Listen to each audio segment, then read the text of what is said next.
The Tom Woods Show, episode 1240. Prepare to set fire to the index card of allowable opinion. Your daily dose of liberty education starts here. The Tom Woods Show. Hey everybody, don't forget my friend Bob Murphy has an amazing new book where he takes all his critiques of Paul Krugman from over the years, all these devastating smashes, and organizes them in one volume according to topic. And these are topics you want to master, and Bob will help make you the master of the universe. Check it out at ContraKrugmanBook.com. And I am the narrator of the audiobook version, and you can get that for free when you check out the Audible offer at TomWoodsAudio.com. Hi everybody, Tom Woods here. I woke up this morning and I had an idea for, well, I guess before I went to bed, I had an idea for an episode I would do by myself this morning. And then I woke up and I said to myself, I hate this topic. This is the last thing in the world I want to talk about. So I thought, well, that kind of leaves me a little bit in the lurch here. So, on the other hand, I realized, well, hold on a minute, wait. I have something I've never shared that just a small handful of people ever heard.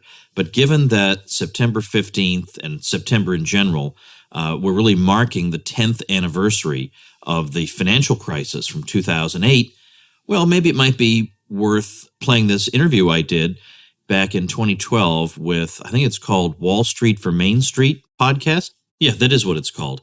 And in this episode, I mean, we do talk a little bit current events, but it's mostly drawing lessons, perhaps, or making historical corrections to the historical record from American history.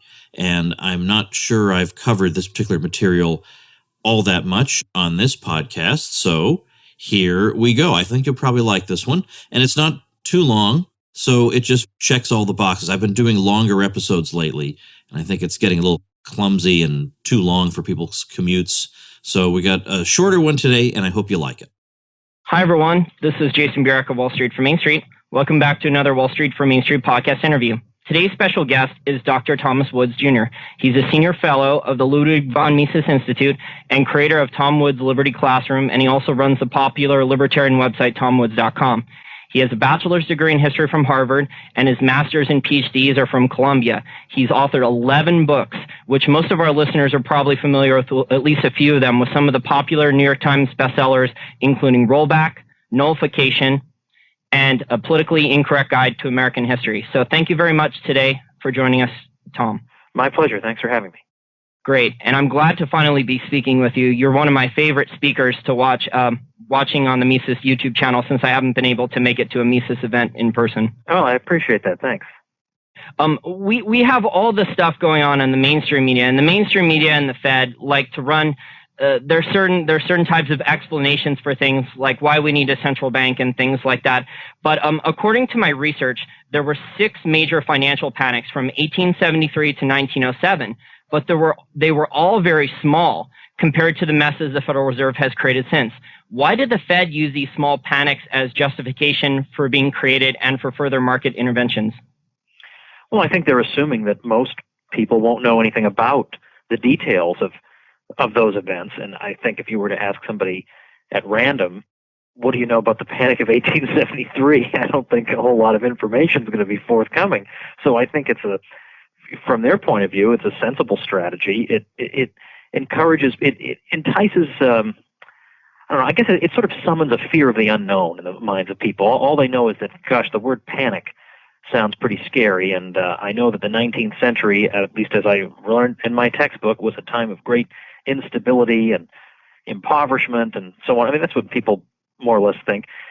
So the conclusion from this, of course, is that if you have an unstable financial system, then of course you need some kind of wise stabilizing hand, and that's the role that the Federal Reserve is supposed to play. But when you look more closely at these episodes, you actually do indeed, as you say, find that they are far less severe than people would be inclined to think. In fact, for a long time, the Panic of 1873 was said to have inaugurated the so-called Long Depression of the whole, that supposedly stretched through the whole 1870s, and in some of the more outlandish tellings of the tale, extended well into the 1890s. But today, you would hardly find an economic historian who would interpret the event that way. That now the consensus is there was a recession in 1873, but that the rest of the decade was pretty robust. There was substantial growth. Wage rates were up. The movement of the United States toward a mass consumer society was well underway in the 1870s. 1880s were even stronger. So for one thing, we have to keep these all in perspective, that these were not howling depressions. These were not the end of the world. And then in terms of depositor losses during the banking panics of these crises, when we look at that aspect of it, the worst in terms of depositor losses was the Panic of 1893, and there you're talking about 0.1% of GDP of the losses, whereas just in the past 30 years of the central bank era, I mean, if you just go back to about, say, 1978, and then you move forward, the era that supposedly central banks brought stability and did away with panics around the world, you have 140 bank panics, and you have 20 of them worse than the worst panics of the 19th century, and some of them involving 10% of GDP depositor losses, 20% of GDP depositor losses. So they're not even in the same league. And then finally, and there's much more that could be said, but finally, one of the contributing factors to this was some of the regulation that existed in the States in the late 19th century. It's worth noting that Canada, to the north, is not altogether different in its economy, and yet Canada had no bank panics whatsoever in the period from the Civil War up to World War I. They had no bank panic. So that raises the question, what was different? And it seems to me that one relevant factor differentiating them is that in Canada you did not have what we had in the United States, which was the unit banking laws, which made it a crime. You could not actually establish a branch of your bank. You have one bank office and that's it. So there's no branch banking within the state, and we didn't have branch banking across the country until 1994. And so, of course, the result of that is that every bank is extremely fragile and undiversified and vulnerable to local downturns because all their loans depend on the economic health of this very, very narrow area. And so it's interesting to note that when the Great Depression occurred, Milton Friedman was fond of pointing this out, in 1929 and up to 1933, there were 9,000 bank failures in the United States. And in Canada, there were 0. It's very interesting points, Dr. Woods. And my research indicates that, during that time from 1873 to 1907, there was barely 500 banks that failed, which, you mentioned the GDP number during the statistic, and then you compare that to 1929 when the Fed was starting to massively intervene along with the direct federal government besides the Federal Reserve, and you had over 9,000, and then you add in all these other panics that going forward, like the 80 savings and loan crisis, and what took us up to 2008. So it's just really interesting that from a historical standpoint, more people just don't study history properly, or the stuff that's taught in the textbooks is not right. Because going back and reading your work and reading other people's work, it looks like from 1873 to 1907 that the prices slowly decline, the consumer prices actually slowly decline, and the standard of living increase due to beneficial free market forces. That's right. And in fact, this is such an important issue because this is the reply that you get either from Fed officials or from Fed propagandists or from the somewhat informed man on the street, is that you had these panics in the 19th century, and what do you want to go back to that? By getting rid of the Fed, why are you such an ingrate given that the Fed has given us all this stability? So I want to refer people, I have a special page because I get this objection so much. I set up a special page on my site with resources answering it, including a full-on lecture by me, and that is tomwoods.com/panics. Okay, great. And another panic that has been overblown, that where free market forces were actually allowed, is the Great Depression of 1920. I graduated college with a history degree and took a number of American history courses, a lot of them, and I was never taught anything about the Great Depression 1920. My teachers didn't mention it, the textbooks didn't mention it. The only thing I remember about it was the Roaring Twenties. You mentioned the post-World War I stuff, and then they talk extensively about all the corruption from the presidential administration of Warren Harding and those guys from the Teapot Dome scandal. How come that depression is left out of the textbooks then, and what lessons can be learned from that depression and what government policy took place during that one compared to the one in 29? Well, all good questions. Joseph Schumpeter, who was one of the great economists of the 20th century, said that the episode of 1920 to 21, in and of itself, proves, just that one episode, that the market can in fact lift itself out of a downturn. I think that was the view of the great Schumpeter. And what I've done, I've written on this in my book Meltdown, and I have stuff online. If you type Depression of 1920 and Woods, you'll get something, and certainly I've got YouTube on this. But the long and the short of it is you had double-digit unemployment. You had a sharp increase in unemployment up to from 4% to about 12%. You had very substantial GDP declines. You had deflation, substantially falling prices, which supposedly, according to the conventional wisdom, that's supposed to lead to terrible economic consequences. But yet, by 1921, summer of 1921, according to the NBER, National Bureau of Economic Research, the economy had already begun to turn around even by then. And it wasn't until after that Harding got around to doing anything about it. And he wasn't inclined to do anything anyway, because if you read his inaugural address or you read his acceptance speech at the 1920 Republican Convention, he has a pretty good understanding of the economy, and that, look, the economy has been ginned up by all this artificial credit, and it's just going to have to shake out. And there's no way we can make that process any easier or quicker or better. We just have to let it happen. And sure enough, the economy by the summer of 1921 was already turned around before even Harding got around to lowering tax rates, which helped, but they were able to do this even before that. So that's very significant. And the Fed didn't really do a whole lot to turn the money supply around until, if you look at the St. Louis Fed, which keeps all the records, it's really not till 1922 that the money supply really turns around, and yet the recovery is already taking place by then. Now that does indeed run counter to what some interventionists would say, and ever since there have been Keynesian economic historians who have been completely at a loss, as I show in my writing on this, to account for how this episode was possible. Now, what's the reason that we don't hear about this? Well, it should be obvious, because it goes to show that without any massive series of federal programs, the economy adjusted. Whereas a decade later, they do nothing but tinker and experiment and try this and try that and spend and borrow and whatever.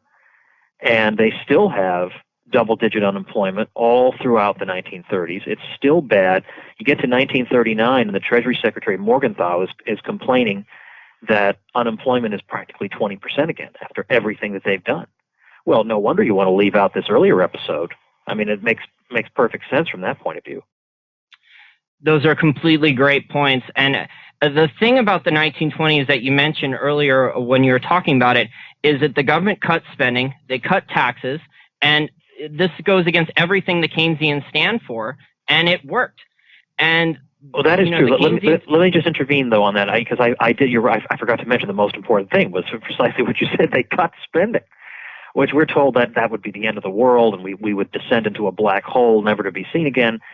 But spending went down by over the couple of year period by maybe a half, 40% to half. I mean, they cut spending pretty much in half, and that was accompanied by this robust recovery. Now, in terms of tax cuts, in fairness to the Keynesians, they would be okay with tax cuts as a stimulative measure. But 99 times out of 100, they prefer spending increases over tax cuts. It just seems to be the case. But the point is, we did both of those things and still saw this type of recovery. And they try and explain this away. But as I say, the fact is that Keynesian historians have really struggled with this chapter in American history, and usually they don't dwell on it. They move immediately to the next thing. They are sort of hoping you won't notice what just happened here. But, I did notice that. Good points. And didn't Ben Bernanke in his book, he was supposed to be an expert on this, but he doesn't even talk about the 20s at all in his book.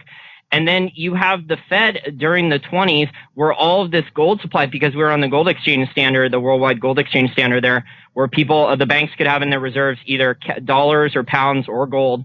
And then all these gold reserves were flowing into the U.S., and then the Fed didn't increase the money supply like the rules of the money game were supposed to be. And instead, what they started contracting the money supply, even though they had all this gold that was flowing in.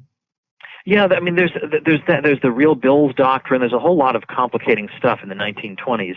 And some people will say that the problem was that the Fed was so-called sterilizing the gold inflows or things of this nature. But to me, the real problem with the Fed in the 1920s is is the Austrian diagnosis, is the diagnosis of Murray Rothbard in his book America's Great Depression, because here you have conflicting accounts of what went wrong by different schools of free market thought. So you have the Chicago people like Milton Friedman arguing that the problem was not anything that went on. It was not Fed policy in the 20s. The problem was that when the Depression got underway, the Fed did not move to turn the fall in the money supply around, because you had a lot of banks closing their doors and their fiat money disappears with them, and the money supply is diminished. And according to Friedman, this leads to bad economic consequences, and the Fed should have taken direct steps to reverse this, and it did not do that, and that was what led to the issue. Whereas the Rothbardian view is not that the Fed didn't do enough. I mean, both schools blame the Fed, but one is blaming the Fed for not intervening enough. That's not the Austrian free market view. The Rothbardian view is that the Fed actually did everything it could in the early 1930s. The discount rate was lowered to record low levels at that time. The deflation was actually not as bad as it was during the Depression of 1920, and that reversed itself without any Fed involvement whatsoever. But finally, when you look at it closely, you see that the Fed, when you're dealing with the parts of the money supply that the Fed can control, they did try to inflate their way out. But the problem was, if everybody's pulling his money out of the banks, the Fed cannot increase the money supply unless it's through the banking system. And if people are withdrawing their money, there is no way for the Fed's money multiplier to be activated. So there's not a whole lot that could have been done. The Rothbard view is, where did the crash come from? Like, why was the economy apparently doing well in the 20s, and then all of a sudden, inexplicably, you get 1929? The answer there is how Rothbard applies what's called the Austrian theory of the business cycle to this episode. And basically what he's going to say is that if you look closely, the Fed is increasing the money supply at a substantial clip, over 7% a year, from 1924 up to the end of 1928 when Benjamin Strong dies. So all that, in fact, in 1927, the New York Fed president even told other central bankers, we're going to give a coup de whiskey to the stock market, which indeed they did. I mean, stock prices went up substantially, and then the crash. So the Rothbardian Austrian view is that actually what you had was a classic case of artificial credit creation by the Fed, pushing interest rates lower than free market levels would have them. And this leads to an unsustainable pattern of investment and consumption, a mismatch between investment and consumption on the part of investors and the public that leads to a crash and ultimately led to the crash of 1929. And so it's not that the Fed, after the fact, didn't do enough. It's that before the fact, the Fed was doing too much, was setting the economy up for this crash through all of its interventions. Yes, and the interventions, even after 29, they continue to get worse and worse. They continue to double down up through basically World War II, like you said, because you had all these interventionist policies, all these government work projects, all these spending. You had the Smoot-Hawley Tariff Act of 1930, which, was a massive subsidy program to politically connected industries. It put up tremendous tariffs on foreign goods, and it sent incorrect price signals and misallocated massive amounts of capital and resources. Yeah, I mean, you could list, the list of interventions, whether you look at agriculture or industry from 33 to 35, the National Industrial Recovery Act that limited production and hours and intervened when it came to minimum wages. I mean, we hear minimum wage today, we think of, $7 an hour or something. But those minimum wages of the National Industrial Recovery Act were, on average, 90% of the average wage in 1929. So these had seriously inhibiting effects on employment. And you just look through, the whole decade, it's either one thing or another. The one thing they did not attempt was some kind of a return to or an economy that can actually stand on its feet without constant subsidies, without constant, feeding it fiscal or monetary stimulus. They didn't even remotely give that a try, even though that clearly had done the job in 1920. Yeah, I mean, a lot of those things bother me, the market interventions and all the other things that they don't put in the textbooks. But what bothers me probably the most is that they label President Herbert Hoover a free market guy, when if you go back and look at all of his policies, the man loved interventions. Yeah, oh yeah, I mean, so there you had the Reconstruction Finance Corporation, subsidies to banks and railroads. And some of these subsidies happened to be to people or institutions whose presidents happen to belong to the Republican Party, bank presidents and stuff. Then you had, as you say, the Smoot-Hawley tariff. You have his high wage policy where he's trying to encourage high nominal wages at a time when prices are falling 10, 15% a year. So he's basically more or less mandating a raise for everybody during the worst depression, well, what eventually turned into the worst depression on record. You have an intervention in agriculture that eventually led to what FDR did by actually destroying crops and things of that nature. He attacked short sellers. Just go on down the line. And then, of course, all the public works spending under Hoover, more in his 4 years than in the previous 20. And deficit spending. You had, as a percentage of GDP, higher deficit spending under Hoover than you did under George W. Bush. That is not a free market guy. And he came out and he said this repeatedly, that the era of laissez-faire is dead, and now we need an active partnership between government and business. And he said this in his own memoirs, that thank goodness I didn't listen to the liquidationists who would have had me stand by and do nothing, but instead I engaged in the greatest act of economic reconstruction in the history of the Republic. I mean, what more would you need?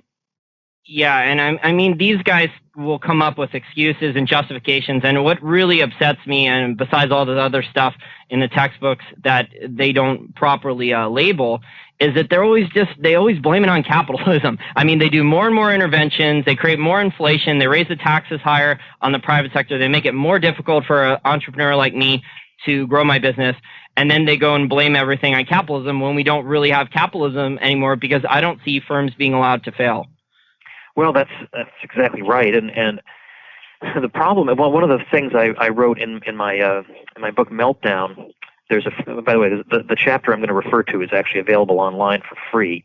My publisher set up a site, meltdownthebook.com, and in that chapter it's called "The Elephant in the Living Room," and I point out that up until really the first Ron Paul presidential campaign, nobody talked about the Federal Reserve, or certainly not to be critical of it. You can't talk about it for the sake of criticism.